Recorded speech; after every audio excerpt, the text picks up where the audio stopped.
Hey, what's going on? It's Doug Beck here from JDL Ventures and Flip More Deals Real Estate Investment Mentorship Program. And I'm sitting here, as you can tell, in my tank top in my car. In Florida. I live in Sarasota, in case you don't know. I used to live in New Jersey my entire life. I grew up, born and raised in New Jersey. And I came down to Florida with my family last year in July, right in the midst of when COVID was going on for a number of different reasons, which we can talk about in another video.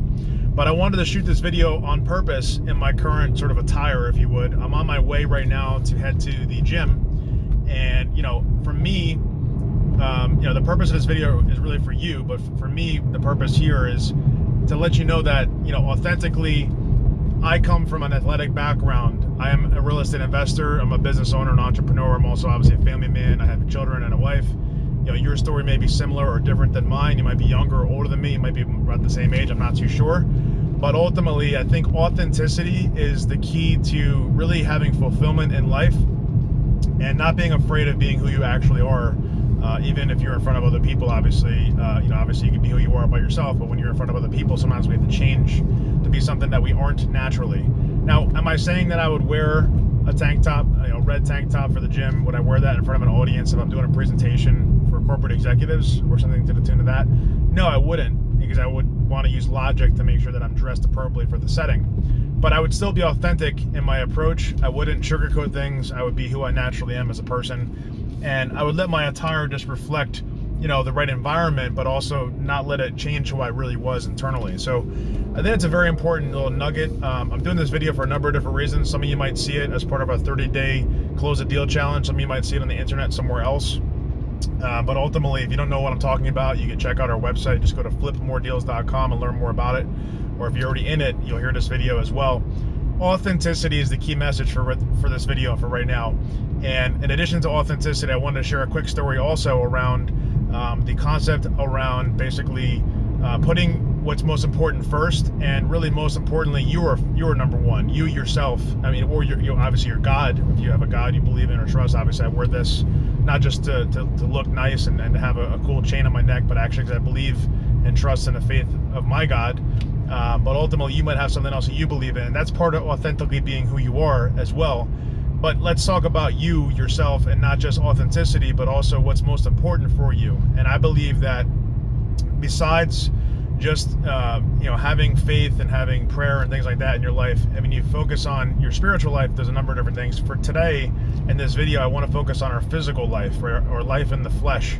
And not to get too abstract, if you don't know me by now, this might kind of throw you off a little bit, but I believe that we have a spiritual being within us, and I believe that we have the flesh to kind of show the world what that looks like, and it's our opportunity to showcase spiritually who we are and emotionally who we are. But ultimately, we have to take care of the fleshly being of ourselves, because if we don't do it, no one else is going to do it, right? I saw a video or a post somewhere on the internet just recently, and the person made a very good point that you could transfer wealth, you could transfer real estate, you could transfer a lot of things. You can almost transfer time, actually, because if you have other people doing work on your behalf, but you can't transfer your physical being to be something else. You have to work for it, right? So we have to work hard for our body and take care of our bodies. And a lot of different prophetic type individuals and different people over the course of time have talked about the body being a temple and treating it with respect and such. And unfortunately, in our society today, we disrespect our bodies in so many different ways. And so at its most simplest form, I like to tell people that, maybe aren't as active,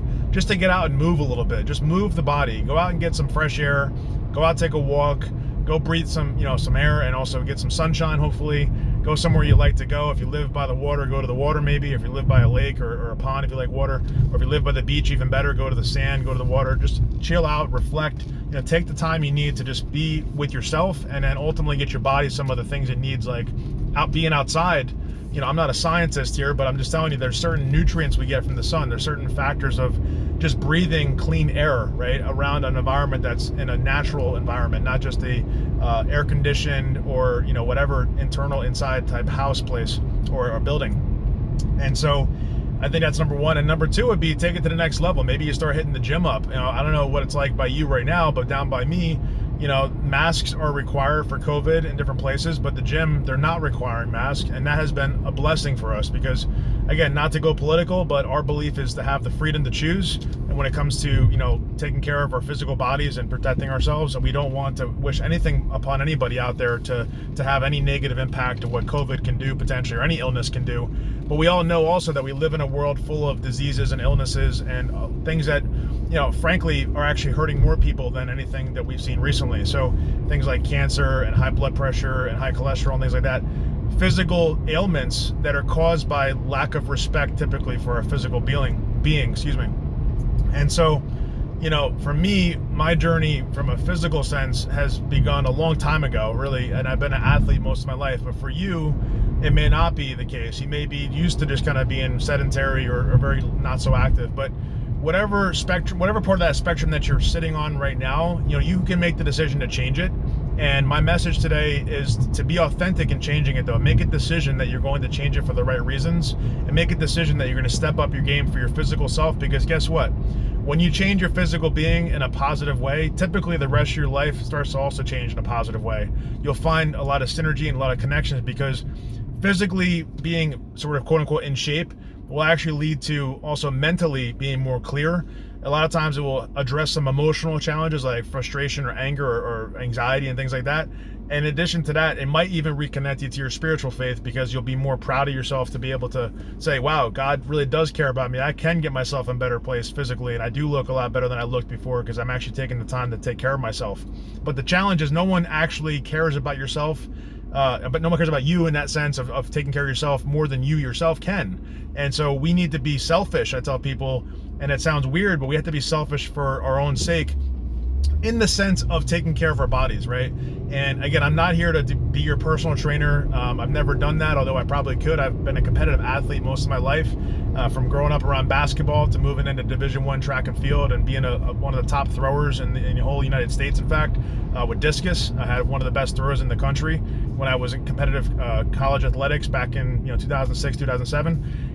But besides the point, that was just part of my story. Ultimately, what led me there was a regimented, disciplined approach to hitting up the gym, lifting a certain amount of weight a certain way, being athletic outside, going outdoors, running on the track, doing plyometrics, doing medicine ball toss, doing all kinds of different stuff, throwing heavy weights, sometimes lighter weights. In my field, what I was practicing, what I was competing in sport-wise was all these different things.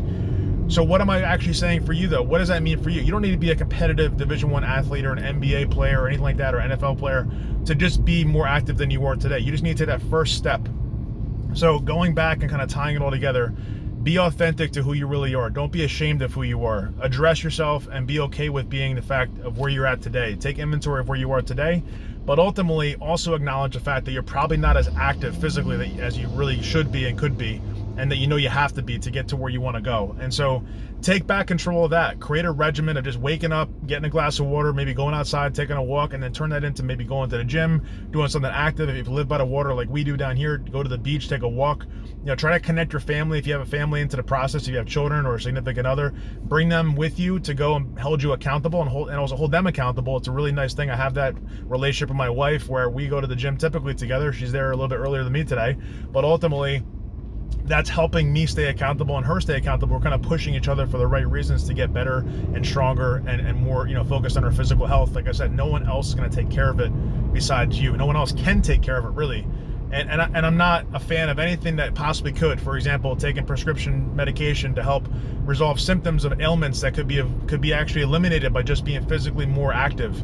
Find a sport you like to play. Find a game you like to play. Basketball, volleyball, football, flag football, touch football, whatever. Whatever gets you outside, soccer, swimming. There's all these different kinds of sports and activities you can participate in that are going to cause you to be more active.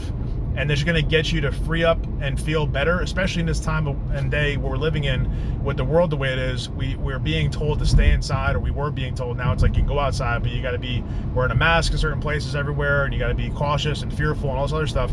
We need to break free of all those horrible emotions of basically what Tony Robbins calls suffering, right? Suffering is just basically all these negative emotions like fear and anxiety and frustration and anger and such.